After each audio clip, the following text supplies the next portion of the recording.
Ayan, so mapagpalang araw pong muli. Ako may pinagbabalik ang inyong lingkod Agent Joel dito sa bayan ng Lupao na sir. Lupao. Kasi uminggan yan eh. Uminggan kasi yung bundok na yan. So actually, halos boundary na to ng Lupao tsaka uminggan siguro sir. So ito yung tinitingnan natin, napakaganda. Ayan. Kung makikita nyo, mamaya pag nandun tayo mas maganda pa yan. So ang start ng lupa dito sa maliit na burol na yan, yan. Yung part na yan. So biglang umulan kaya nagvo-vlog na ako. Tapos pag ganun siya. Pero hindi na po nakuha doon sa isang burol, no sir? Ay makukuha pa yan na sir? Kuha pa yan. So dalawang burol yung umpisa tapos nagpaganon siya. Maliban lang doon sa may mga tanim na yan. Sa part na yan. Ayan kung makikita nyo.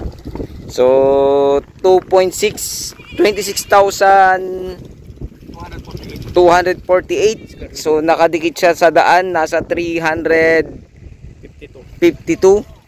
So dalawang title sir. Dalawa po. Yung isa yung maliit, yung dito sa kinaroroonan natin, dito yung part na frontage niya hanggang dun. So nasa 152 ito. Pero ang alam ko, pag susukatin, syempre mas malayo pa kasi ang layo, nandun yung sasakyan natin, di lang makita rito. So pag nasa 152 tapos 200 is 200 meter yung frontage nung isa, napakalapad. So ibig sabihin baka itong lupa pag ganun lang siya doon sa may, mamaya papakita ko doon sa fish pond, tapos maaring gumanito siya sir. Maaring yung, kasi nung nagpasukat kasi wala si sir, no sir, kaya hindi po niya alam kung saan yung boundary dito. Pero may muhon na, nakalagay na yung muhon. Actually nailipat na sa pangalan ni sir. Dalawang title ito, magkadikit dito sa kinaroroonan natin. Yung itong part na to, yung 2,000 plus. So hanggang dito siguro yun sir, itong part. Pero pag nasukat naman, okay naman. So sa tingin mo sir, yung itong fish pan na to, kuha yan? Kuha yan, no? Yung fish pan na yan. Tapos pag ganun siya, so yung burol dun sa taas na yun, maaring kuha din. Nakuha din. So pari ilang burol to. Dito sa part na to, magandang magtayo, sinasabi sir, ng bahay. Kasi yung daan na yan, tapos pataas ka na dito. Dito na mismo yung bahay, no sir. Itong part na to, pinakatuktok. So makikita mo yung mountain view. Ayan, napakaganda. Tapos meron pang malapit na bundok dito sa part na ito. So meron kaming 11.4 dyan.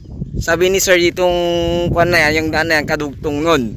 So maganda rin, abangan nyo rin yon. Ito naman yung part nung parang pangatlong burol na to, no sir, na malaki. Ito yung dalawa kasi maliit yung nasa likod, maliit lang. So may isang fish pond. Ilang fish pond to sir, yun alam mo? Dalawat kalahati. So ito barangay road na yan, registered barangay road. Kahit i-google po ninyo, nandun na po yun. Tsaka meron nang nakakuha ng kuryente rito sa part na ito. Kung makita nyo yan, kuryente yan, papunta doon sa may bahay doon kanina. So mga ilang meters mula sa kung kaya to sir, sa kuryente, natansya mo kanina. Yung pagbaba sir, ano na yun, yung mga bahayan doon. Mga kabahayan na po dyan yan. Yung part na yan, kabahayan na yan, papakita ko mamaya. Wala nang 100 meters.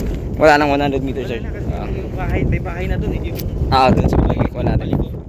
Doon na yung pinaka-post. So napakalapit lamang ito sa barangay hall. Hindi ko lang napansin kung meron pa silang elementary school sir. Merong elementary school tabi ng barangay hall. Ay sorry, meron ding ano dyan, ewan ko kung sarili ng barangay yan, yung water, yung tubig sa barangay yan na sir. Bukal siguro yan kasi wala akong nakitang ano nila yung water pump na malaki. Bukal kasi sa Uminggan sir, may ganyan na vlog namin sa ang ginawa nila dun sa bukal, kasi yung bukal hindi siya nauubusan. Ito yung maganda ring pangalawa na pwede kang maglagay ng bahay o rest house mo, kasi maganda rin, maluwang o malapad. Ayan, kitang kita yung fish pond dito sa part na ito. Ayan, kung makikita nyo, napakaganda po. Parang sabi nga po ni sir, Para kang nasa New Zealand. Kumbaga, yung damo nito maganda kasi alam ko sir na ano to ng mga baka, no? Nakakainan ng baka, papasulan ng baka. So itong barangay road na to sir, ito yung barangay road. Sa baba, ayun sa baba pala. Nasa baba. So itong part na to, part pa rin ng lupa. Ayan. Yung nasa likod to sir. Tingnan lang natin to sir yung isa. So sinamahan tayo ni sir para libutin tong property niya. 26,248 26,428 square meter. Dalawang title po ito. At nakapangalan mismo kay sir. Mamaya siya na papabanggitin ko ng price. Baka sabihin nyo kasi pinahuwan ko pa.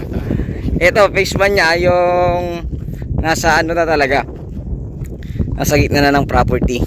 Tapos yun siguro kuha pa yun, no sir?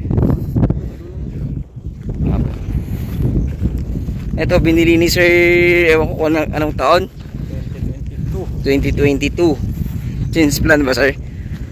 Magmamigrate na sir. Magmamigrate na. So isa siguro si sir, ewan ko kung vlogger yung nakabenta sa'yo sir o hindi naman. Hindi, ano lang din. Katulad naming tayo nagpo-posting kami sir, pero hindi masyado. Ako hindi masyado, si yung kapatid ko. Dami ko nang sasagutin kasi sasagot ako sa may mga inquiries na ako sa ano sa YouTube. Eto hanggang dun pa sir, makukuha to. Yes, oh. Sir, kasi yan yung patusok eh. Ay, yung pala yung ano, yung fish pan. Patusok na gano'n. Patusok na gano'n.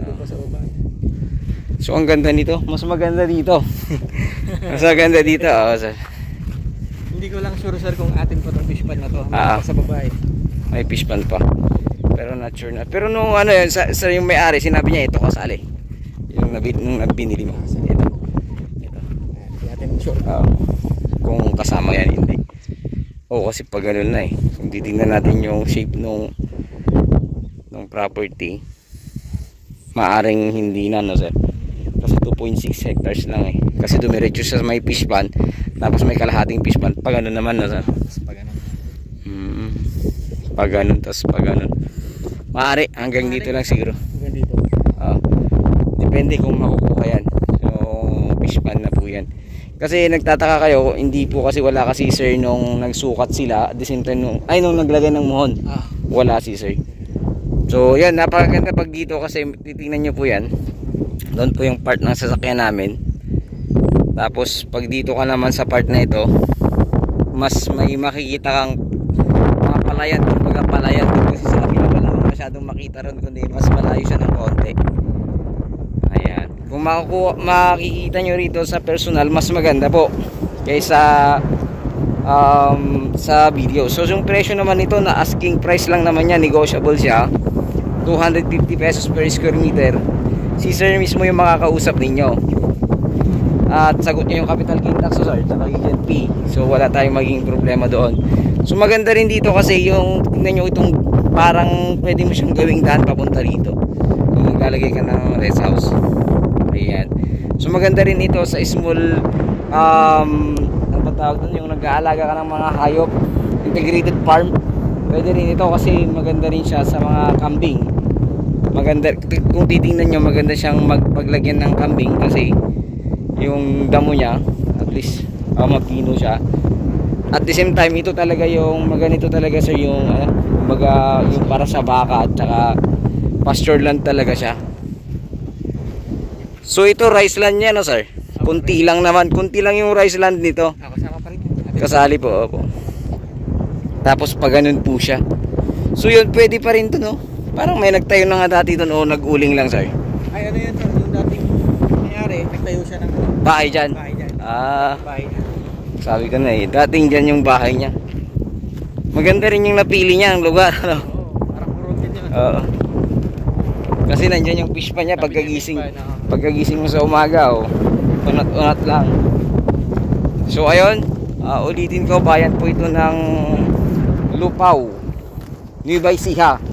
Napagkakamalang kong uminggan sir, sorry. Lupaw, Nueva Ecija ito. So Puntahan lang natin sir yung dulo para makita po nila. Doon na lang ako mag-end sa dulo.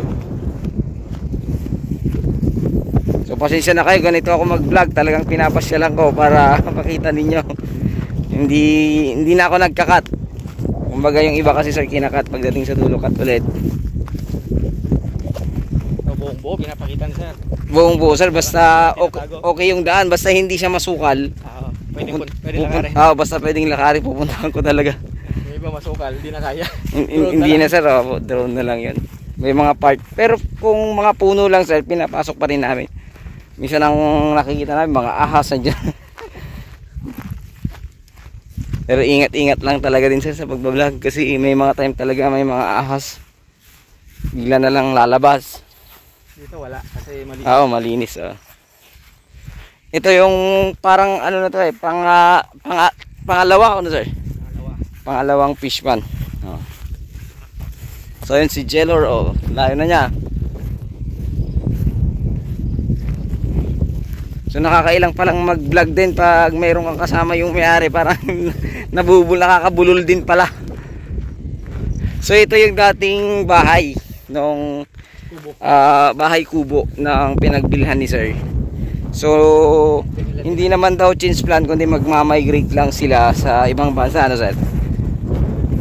So yun yung dahilan, baka sabihin po nyo hindi tinuloy ni sir. Andun may nakuha daw po na kalahati doon sa fish pan, pero yun makukuha natin sa sukat. So from town proper po ito 9 kilometers. So from Tiplex Carmen ito siguro nasa ano po ito, sabihin na nating 40 minutes to 1 hour. Pero wala yun ayun, 30 to 40 no sir, 30 to 40 minutes from Tiplex Carmen exit from Manila.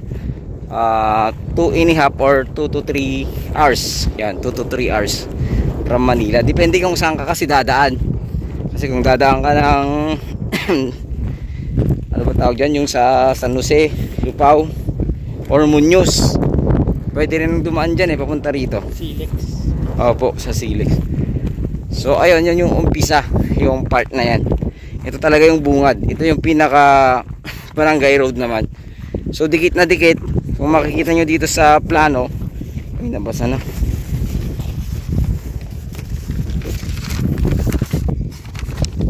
Ito po yung dulo, ito yung shape kung nasan tayo kanina. Tapos ito naman yung bungad. Ayan, so parang nakaganito siya. Ito yung daan, ito yung barangay road. So dun yung part na gilid, dun sa may kawayan. Ayan, tapos gumanon po siya sa may fish pond. Hindi na natin nakita dito. Takpan na ng burol. Ayun, burol pa rin po yan. Ayan, burol pa rin. So pag ganun po siya sa may fish pond, diretso po mula sa kawayan na yan. Tapos pag ganun po siya sa may fish pond. Tapos pag ganun na kanina doon sa pinuntahan natin doon, hanggang doon sa may burol, doon sa part na yun. Pasilip ko lang sir. Hanggang dyan sa may fish pond na yan. Tapos hanggang doon, pag ganun po siya sa may burol na malaki na pinanggalingan natin kanina, padiretso lang siya no sir, pag ganon, kasi ito yung shape niya